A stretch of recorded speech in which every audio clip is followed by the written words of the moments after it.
Hello everyone, this is पुरू जनुथ्रिया। हमने एक सेशन स्टार्ट किया था जिसमें अपन history NCERT notes class 6 to 9 complete कराने वाले थे, जिससे रिलेटेड ऑलरेडी 2 वीडियोस में अपने चैनल पर डाल चुका हूँ। ये इसका पार्ट 3 है। तो चलिए पार्ट 3 स्टार्ट करते हैं। बुद्ध तथा बौद्ध धर्म संस्थापक थे इसके सिद्धार्थ या गौतम। जन्म जो हुआ तो 2500 साल पहले। बुद्ध क्षत्रिय थे, साक्यगढ़ के। ज्ञान प्राप्ति इन्होंने की थी बौद्ध गया, पीपल वृक्ष के नीचे। प्रथम उपदेश जो दिया था वो सारनाथ में दिया था, वाराणसी के निकट। मृत्यु जो हुई थी इनकी वो कुशिनार में हुई थी। शिक्षा क्या मिलती है? जीवन दुखों और कष्टों से भरा हुआ है। लालसा तृष्णा से मुक्ति का माध्यम आत्मसंयम है। शिक्षा की भाषा प्राकृत। ठीक है। उपनिषद शाब्दिक अर्थ गुरु के समीप बैठना, उत्तर वैदिक काल। इसमें मृत्यु के बाद के जीवन पर चर्चा है तथा आत्मा के अस्तित्व का परिचय है। इसमें सामान्य ज्ञान चर्चाओं का उल्लेख है, जिनमें सामान्यतः पुरुष, ब्राह्मण तथा राजा भाग लेते थे, परंतु गेरगी जैसी महिलाओं का भी उल्लेख है। निर्धन वर्ग के लिए सत्यकाम जावाल एक अपवाद है, जो गौतम ब्राह्मण का शिष्य था।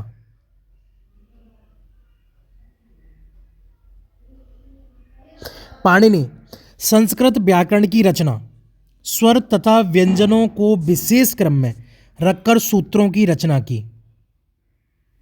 लघु सूत्रों की संख्या लगभग 3000। जैन धर्म प्रवर्तक थे महावीर स्वामी, लगभग 2500 साल पहले। महावीर वज्जी संघ के क्षत्रिय कुल के लिच्छवी राजकुमार थे। 30 वर्ष की आयु में घर छोड़कर अगले 12 वर्ष तक तपस्या के बाद ज्ञान प्राप्ति। शिक्षा सरल रूप में गृह त्याग, अहिंसा के नियम, सभी जीवों का संरक्षण, भिक्षा मांगकर सादा जीवन बिताना इत्यादि। भाषा प्राकृत। ईमानदार होना, चोरी न करना, ब्रह्मचर्य पालन, पुरुषों को वस्त्र सहित सुख सुविधा त्याग इत्यादि अनिवार्य। समर्थन मुख्यतः व्यापारी वर्ग द्वारा। उत्तर भारत के अलावा गुजरात, कर्नाटक तथा तमिलनाडु तक जैन धर्म का फैलाव था। जैन धर्म की वर्तमान शिक्षाएं गुजरात के वल्लभी में लिखी गईं 1500 वर्ष पूर्व। जैन जिन शब्द से उत्पन्न, अर्थ विजेता।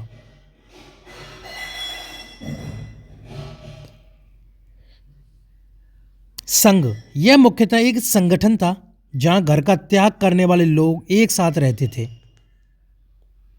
विनय पीटक संघ में रहने वाले बौद्ध भिक्षुओं के नियम। पुरुषों तथा स्त्रियों के लिए अलग रहने की व्यवस्था। सभी व्यक्ति का प्रवेश, कोई भी किसी भी जाति धर्म वगैरह किसी का भी यहाँ पर आ सकता था, लेकिन स्त्री और पुरुषों के लिए अलग व्यवस्था थी। बच्चों को माता पिता से, दासों को स्वामी से, कर्जदारों को देनदारों से, स्त्रियों को पति से तथा राजकर्मियों को राजा से अनुमति लेना आवश्यक। भाई बिना अनुमति के आप यहाँ नहीं आ सकते, आपकी अनुमति ज़रूरी है। अनुमति के इन सेंस, अगर आप स्त्री हो तो आपको पति से आज्ञा लेना ज़रूरी है, राजकर्मी हो तो आपको राजा से अनुमति लेना ज़रूरी है, बच्चे हो तो माता पिता से, दास हो तो स्वामी से, अगर कर्जदार हो तो देनदारों से। आपको परमिशन लेना कंपलसरी है। सादा जीवन, अधिकांश समय ध्यान में, शहरों या नगरों से भिक्षा तथा आम लोगों को शिक्षा देना संघ के लोगों का जीवन यापन का तरीका था।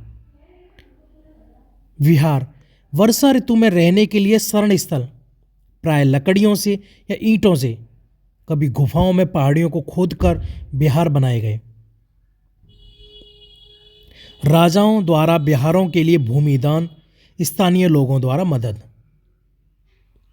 आश्रम की बात की जाए तो यह जीवन का चरण है जिसे ब्राह्मणों ने विकसित किया। ब्रह्मचर्य, गृहस्थ, वामप्रस्थ और संन्यास 4 आश्रम थे।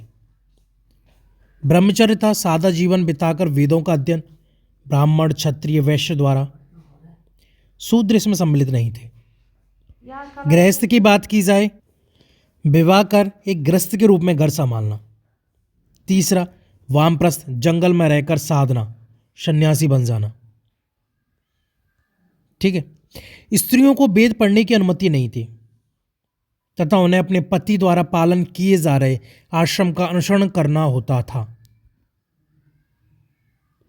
जरथुस्त्र एक ईरानी पैगंबर थे जिनकी शिक्षाओं का संकलन जैन अव्यवस्था नामक ग्रंथ में है। भाषा और रीति रिवाजों का वेदों से मेल। जरथुस्त्र की मूल शिक्षा सद्विचार, सद्वचन, सद्कार्य। ईरान से बाहर भारत में गुजरात और महाराष्ट्र में भी पारसियों के पूर्वज थे। मौर्य साम्राज्य और अशोक। मौर्य साम्राज्य की स्थापना चंद्रगुप्त मौर्य ने कौटिल्य या चाणक्य के सहयोग से 2300 साल पहले की थी लगभग। अर्थशास्त्र चाणक्य द्वारा। साम्राज्य की राजधानी पाटलिपुत्र, उज्जैन और तक्षशिला जैसे प्रमुख नगर थे। प्रशासन की बात की जाए तो पाटलिपुत्र तथा आसपास के इलाकों पर सम्राट का सीधा नियंत्रण था। छोटे क्षेत्रों या प्रांतों पर तक्षशिला, उज्जैन जैसी प्रांतीय राजधानियों से नियंत्रण किया जाता था। प्राय राजकुमार या अन्य व्यक्ति नियुक्त किए जाते थे। प्रादेशिक केंद्रों के बीच विस्तृत क्षेत्रों पर राजा सिर्फ मार्गों और नदियों पर नियंत्रण रखते थे तथा वहां से मिले संसाधनों को इकट्ठा किया जाता था। अर्थशास्त्र में लिखा है, उत्तर पश्चिम कंबल के लिए तथा दक्षिण भारत सोने और कीमती पत्थरों के लिए प्रसिद्ध था। ठीक है। उत्तर पश्चिम वाला जो भाग था वो कंबल वगैरह के लिए फेमस था और दक्षिण भारत वाला जो भाग था, साउथ इंडिया जो है, वो फेमस था कीमती पत्थर और सोने के लिए। नजराना। जहां कर नियमित रूप से लिए जाते थे वहीं नजराना अनियमित रूप से जब भी संभव हो इकट्ठा किए जाते थे। जंगल वाले इलाके में लोग काफी हद तक स्वतंत्र थे। वे मौर्य पदाधिकारियों को हाथी, लकड़ी, मधु और मोम इत्यादि लाकर देते थे। अशोक। अशोक मौर्य साम्राज्य का सबसे प्रसिद्ध शासक था जिसने अभिलेखों के माध्यम से जनता तक संदेश पहुंचाने की कोशिश की। ये प्राकृत भाषा और ब्राह्मी लिपि में लिखे हुए थे। कलिंग, तटवर्ती ओडिशा का प्राचीन नाम। युद्ध के दौरान हिंसा और खून खराबा देखकर अशोक को वितृष्णा हुई और उसने युद्ध का त्याग किया। धम्म। अशोक का धम्म सभी धर्मों का मिला जुला रूप था जिसमें किसी देवता की पूजा, धार्मिक रीति रिवाज या कर्मकांड की आवश्यकता नहीं थी।